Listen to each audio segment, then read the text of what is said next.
Wannan shine darasinmu na gaba a cikin lesson da muke jero muku akan idioms. Wato idan muka ce idioms kamar a Hausa mu ce karin magana. Wata magana ce za ka yi ta da waɗansu kalmomi daban amma kuma tana bayar da ma'ana daban. Wato za ka yi magana daban amma kuma kana nufin abu daban. So wannan su ne idioms a English. Yau ma na zaɓo mana wasu daga cikin idioms na English wanda za mu ɗan yi lesson a kansu domin mu rika canja salon maganar mu na Turanci. Kamar yadda gashi nan za ku gani.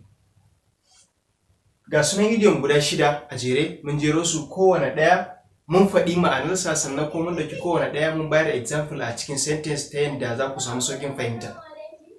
Idiom na farko shine hands down. Hands down. Me hands down yake nufi? Yace me? To surrender that there is no competition. To surrender that there is no competition. Shine ka miƙa wuya, ka sallama, wato babu competition, babu gasa. Ka riga ka sallama, babu jayayya. Misalin wannan a cikin sentence shine I hands down to the first speaker in the debate. I hands down to the first speaker in the debate. Na sallama, na miƙa wuya ga wanda yi magana da farko a cikin wannan debate namu, a cikin wannan muhawarar tamu da muke, wato wanda yayi speaking da farko, wanda yi magana da farko, first speaker yayi wato ya kawo points da yawa gamsassu har ta kai ga na sallama masa, na mika masa wuya, wato na fidda rai akan mu ne zamu yi winning na wannan debate din, a shine zai yi winning ko kuma su ne za su yi winning na wannan debate din, shi yasa na mika masa wuya. Sai idiom na biyu, down in the dumps. Down in the dumps. Down in the dumps. Shi kuma me yake nufi? Yace me? To be sad, angry or depressed mood. Shine ya zamanto kana cikin wani yanayi na bakin ciki ko kuma na damuwa ko na kunci. To shine down in the dumps. Misalin sa cikin jimla shine me? The governor is down in the dumps for the incidents. The governor is down in the dumps for the incidents. Gwamnan yayi matukar bakin ciki, yayi matukar nuna damuwarsa akan abin da ya faru, wato akan incidents din da ya faru, shi gwamna ya nuna matukar damuwarsa. Sai idiom na uku shine sick as a dog. Sick as a dog. Shi kuma me yake nufi? To be very sick that you can't do anything. To be very sick that you can't do anything. Ya zamanto kana cikin wato matsananciyar rashin lafiya wanda har ta kai ga ba za ka iya yin komai ba saboda tsananin wannan rashin lafiyar naka. Zai iya yiwuwa ma sai dai a daga ka, sai dai a kwantar da kai. So in ka zamanto a wannan tsananin rashin lafiya, shine yake nufi sick as a dog. Ka dauki misali, idan kare ba shi da lafiya, za ka gan shi ya kwanta lub. In dai kana mu'amala da kare ko kuma in ka san wato wanda suke mu'amala da kare, ka tambaye su, za ka ga idan kare ba lafiya baya iya yin komai, baya iya yin haushi, tafiya ma baya iya, zai samu waje ya kwanta.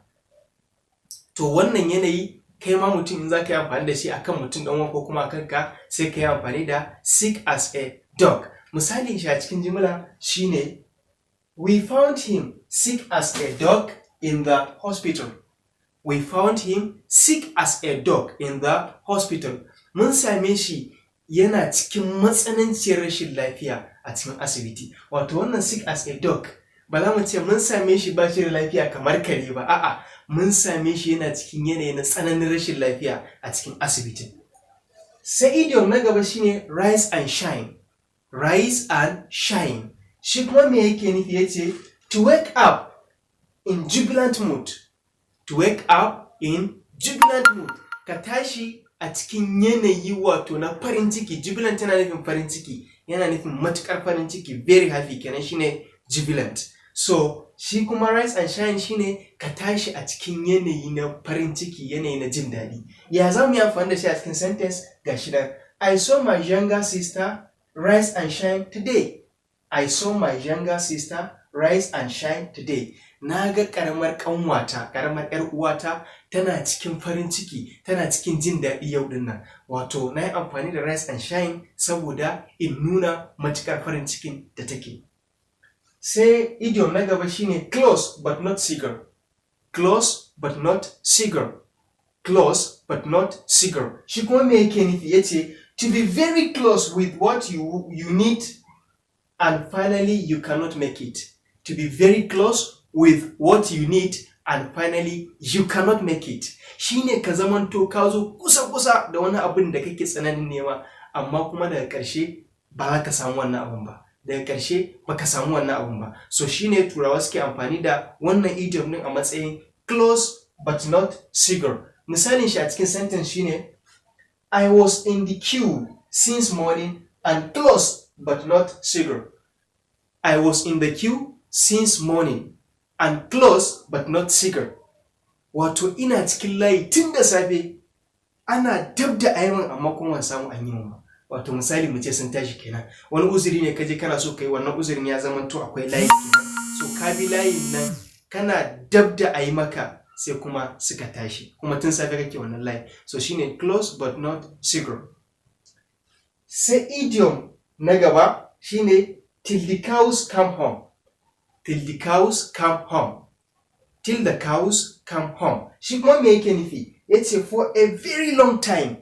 For a very long time. Abu ne wanda zai dauki tsawon lokaci.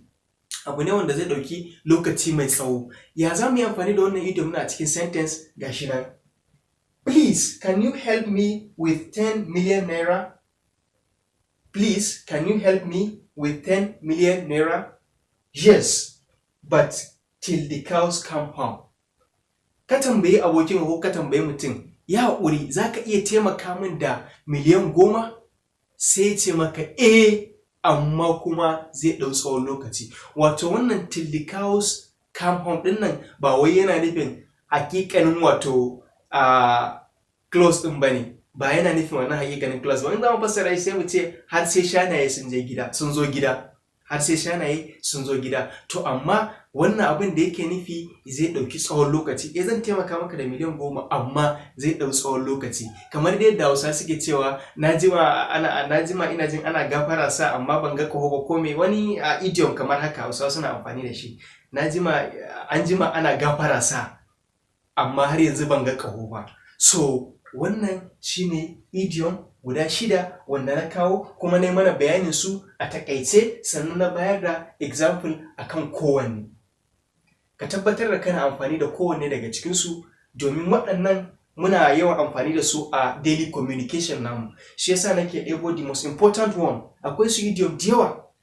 Idiom ba su da adadi, ko kai din nan ma a yanayin situation da kake zaka yi kirkiran idiom naka matukar ka kware a English. Amma dai kada ya saba wa ka'idar grammar, kar kuma ya saba wa ka'idar ita idiom din.